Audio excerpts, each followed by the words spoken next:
Olha só, vamos começar falando hoje da campanha Abril Marrom, que é de combate e prevenção à cegueira. Olha que dados interessantes. Segundo a Organização Mundial da Saúde, no Brasil, 6,5 milhões de pessoas têm baixa visão ou cegueira. E a cada 5 segundos, um adulto fica cego no mundo e a cada 1 minuto, uma criança fica cega. Gente, esses dados, né, são muito importantes até para a gente debater isso hoje, porque 60% a 80% dos casos podem ser evitáveis. E quem vai falar sobre isso comigo hoje é a doutora Liara Nakamura Hirota, que veio direto de Junqueirópolis aqui para o Band Mulher. Boa tarde, doutora. Boa Seja tarde, bem-vinda. Samara. Tudo bem? Tudo jóia. Um abraço e um beijo para Junqueirópolis. Tenho certeza que está todo mundo ligadinho lá, né? Com certeza. Doutora, é muito importante a gente abrir espaço para falar de campanhas como essa, né? Eu sempre bato aqui na tecla. A gente fala de Outubro Rosa, de Novembro Azul, Dezembro Laranja, Janeiro Branco. Agora a gente chegou a hora de falar, né, Abril Marrom, que é basicamente sobre o quê? Explica pra gente. É uma campanha recente que foi criada em 2016 pela Sociedade Brasileira de Oftalmologia e o Abril, na verdade, foi uma homenagem a José Álvares de Azevedo, que foi quem trouxe o alfabeto Braille. Olha, que legal. Em 1850 aqui para o Brasil. Então, na verdade, dia 8 de abril é o dia do nascimento, né? Então, ficou dia 8 de abril. E marrom, por ser a cor mais comum da íris, que é a parte colorida do olho aqui no Brasil. Ai, que interessante, muito bacana saber, né, como nascem campanhas incríveis como essa. Eu achei tão interessante a gente falar de que a maioria dos casos, né, 60% a 80% são evitáveis. Então, o que acontece, né, que de repente quais são os principais fatores que levam à cegueira hoje e por que eles são evitáveis? Os principais que nós temos aqui no Brasil é catarata, glaucoma, retinopatia diabética, né, que é a alteração no fundo do olho por conta do diabetes. Perfeito. Né? E degeneração macular relacionada à idade, que a gente está vendo um aumento da população idosa, então, basicamente, o nosso olho envelhece junto, então acaba tendo essa repercussão no fundo do olho. Então, o nosso olho também envelhece, assim como, envelhece. Né, enfim, o restante do nosso corpo. Muito interessante. Já a gente vai falar um pouquinho mais detalhado de cada um, né? Mas pra gente introduzir esse assunto, vamos entender aqui, olha, primeiro a gente tem aqui Abril Marrom, mês de prevenção e combate a diversas espécies de cegueira. E na próxima imagem, pra gente conhecer um pouquinho do nosso olho, doutora, seria mais ou menos isso, olha? Isso.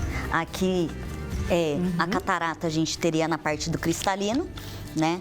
A alteração do glaucoma acontece entre a íris e o cristalino, que a gente chama de ângulo do olho, né? E a parte da retinopatia diabética e a parte da degeneração macular acontecem mais na retina. Então, a gente vê que o olho todo acaba envelhecendo, né? Então, a gente tem essa importância do diagnóstico precoce e do tratamento correto, né? Por exemplo, catarata é uma doença que você opera e recupera a visão.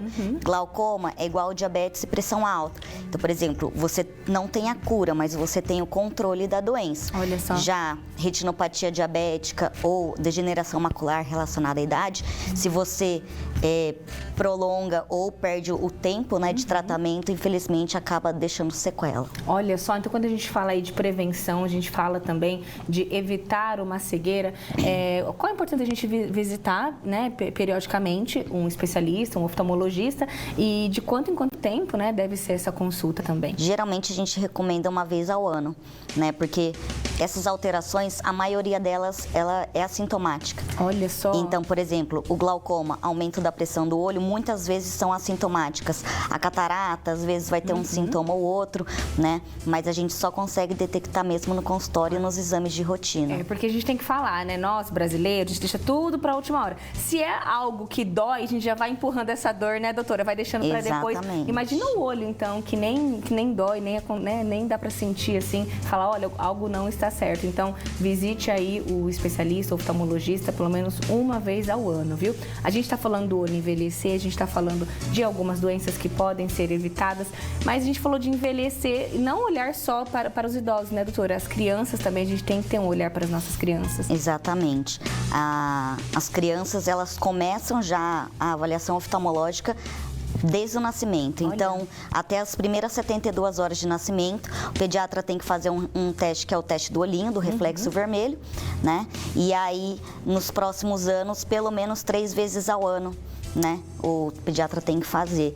Idealmente, o paciente pode passar por uma consulta a partir dos 6 meses de idade, mas é fundamental um exame oftalmológico completo de 3 a 5 anos de idade. Olha só, e esse é laser vermelho que a senhora falou? Reflexo vermelho. Reflexo vermelho. Ele é para detectar o quê? Geralmente catarata, né? Alguns tumores, como retinoblastoma, igual da filhinha do Thiago Leifert. Ah, eu ia até tocar nesse assunto mesmo. Né?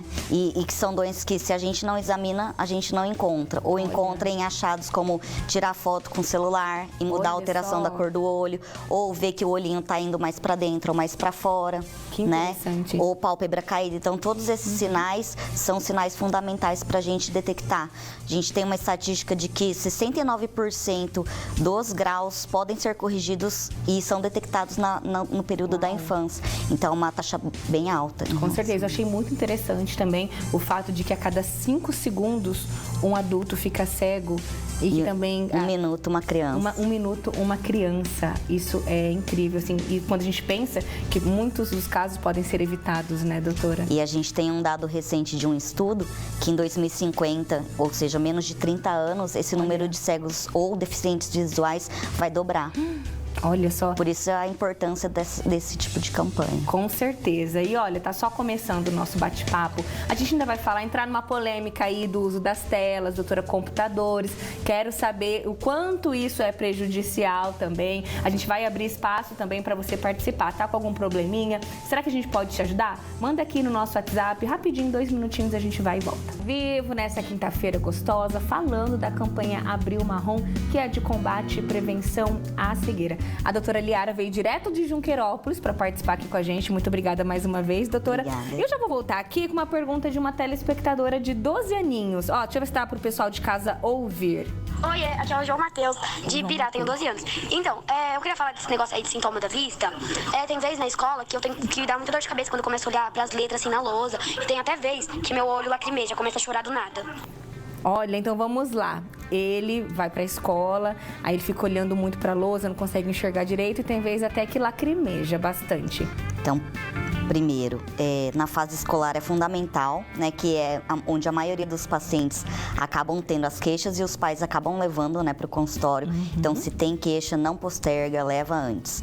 Outro dado interessante é que quando a gente está olhando para a janela, por exemplo, a gente pisca aproximadamente 225 vezes. Olha! Quando a gente vai para a tela, esse número cai para 45 vezes. Olha só! Então, lacrimejamento, ressecamento, fadiga ocular, tudo está relacionado com a tela. Então, é muito importante a gente fazer uma medida como se fosse uma fisioterapia, a gente brinca, né? Que a cada 20 minutos de tela, você para 20 segundos e olha para um objeto a mais de 6 metros para relaxar a própria musculatura do olho e evitar sintomas como ressecamento ocular mais em adultos, né, e crianças também, mas a gente não tem nada comprovado ainda, mas alguns estudos mostram a relação do aumento da miopia com o uso de telas. Então, Olha é só. muito importante a gente dar uma priorizada.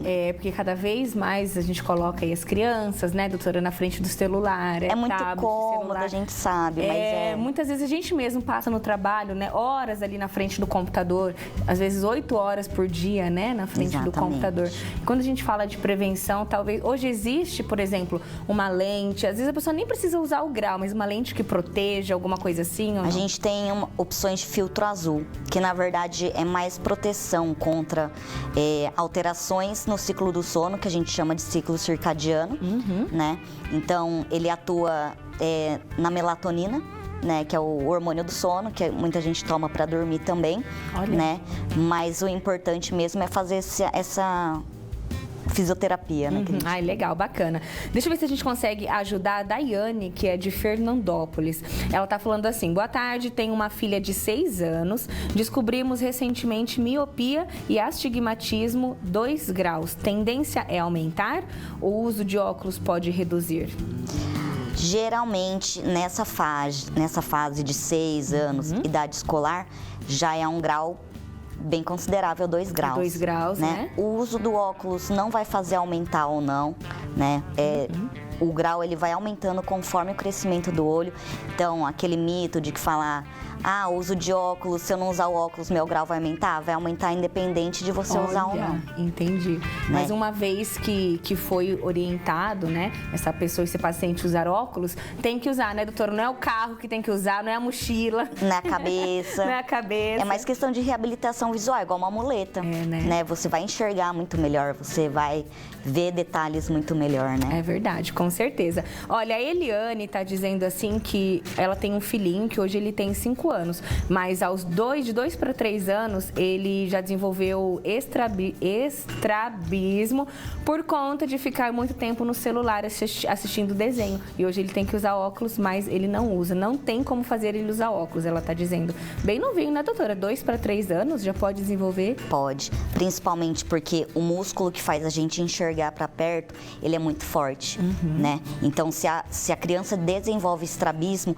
é fundamental o uso de óculos para diminuir a chance de desenvolver ambliopia, que é o olho preguiçoso. 50% dos casos de estrabismo, aproximadamente, desenvolvem ambliopia, que é um olho funciona bem e o olho que está desviado, o cérebro suprime. Então, ele acaba enxergando menos desse olho, às vezes até visão subnormal e cegueira. Então, é fundamental o uso de óculos, tampão, que foi prescrito. Perfeito. Agora eu quero falar um pouquinho da automedicação, né? A gente tem mania ali, tô com o olho um pouquinho irritado, ou tá seco, vou ali, pingo um colírio. Qual é o perigo disso? Principalmente colírio que tem vasoconstritor, que é o que deixa o olhinho mais claro. É muito perigoso a automedicação, porque além dele ser mais barato, do mesmo jeito que ele deixa o olho mais branco por vasoconstrição dos vasos, ele também pode causar isso no vaso do coração, da cabeça e dar alguns acidentes vasculares que a gente fala. Então, automedicação, não. E tem também aqueles casos acidentais, né, da criancinha que tomou medicação errada e na verdade era um antiemético, né, para vômitos e na verdade foi vendido como bromoprida, que é um colírio de glaucoma, né? A brimonidina, né? Um colírio de glaucoma e infelizmente a criança foi a óbito. Sério? Então, não é porque é só um colírio, exatamente, né? Não é só porque é um colírio que não vai ter efeito colateral. Olha só, perfeito. E quando a gente fala também de várias causas evitáveis, a gente falou de doenças, né, evitáveis, mas eu acho muito importante também a gente abrir um parênteses, principalmente nós, mulheres, que a gente usa muita maquiagem, né, doutora? Às vezes compartilha alguma coisa, pode pegar uma infecção, alguma coisa. Então, tudo que é relacionado à saúde dos nossos olhos, a gente tem que estar atento, né? Com certeza, principalmente higienizar bem os cílios, os cílios é a região onde mais se depositam as sujeirinhas no dia a dia. Então, uma coisinha básica que todo mundo fala, não, mas é bobo, não vai melhorar, é fazer uma limpezinha nos cílios com um shampoozinho neutro de neném. 1 minutinho de olho fechado, enxágua de manhã e à noite, igual lavar cabelo. A gente falou recentemente também, tá na moda agora a questão de extensão de cílios, né? Quanto é importante procurar uma profissional, né? Enfim, que tenha referências, porque pode levar a cegueira também, num caso, né, não bem sucedido. Com certeza, alergia à cola, eu já vi muito paciente. Olha só. Conjuntivite, os cílios que machucou, a córnea, então gera uma dor muito importante. Com certeza. A nossa última telinha aqui, deixa eu até me retratar. Ali, ó, 5 doenças que podem causar cegueira: glaucoma, catarata, retinopatia diabética, descolamento de retina e não deslocamento de retina, degeneração macular relacionada à idade. Então, fazendo um resumão de tudo que a gente falou, basicamente isso, né, doutora? Isso.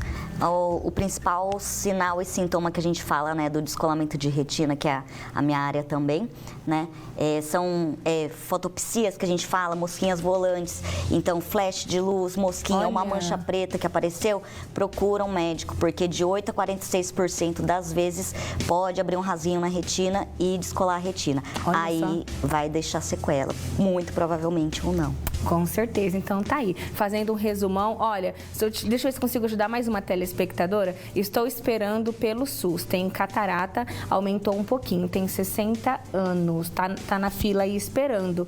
Então, tem catarata com 60 anos, pelo menos já buscou ajuda, né, doutora? Tá ali esperando a sua vez, mas o primeiro passo já deu, né? Graças a Deus. Amém. Bom, é isso, não vai dar tempo de eu fazer todas as perguntinhas, mas olha, convido você a acompanhar a doutora Liara lá nas redes redes sociais também. O pessoal vai colocar aqui para vocês, né, doutora? Olha lá, olha, @liara.oftalmo, né? Que se alguém quiser pode te chamar lá também. Com certeza, qualquer dúvida, estamos à disposição. Obrigada, até a próxima. Bom retorno a Junqueirópolis. Algum recadinho final para o pessoal?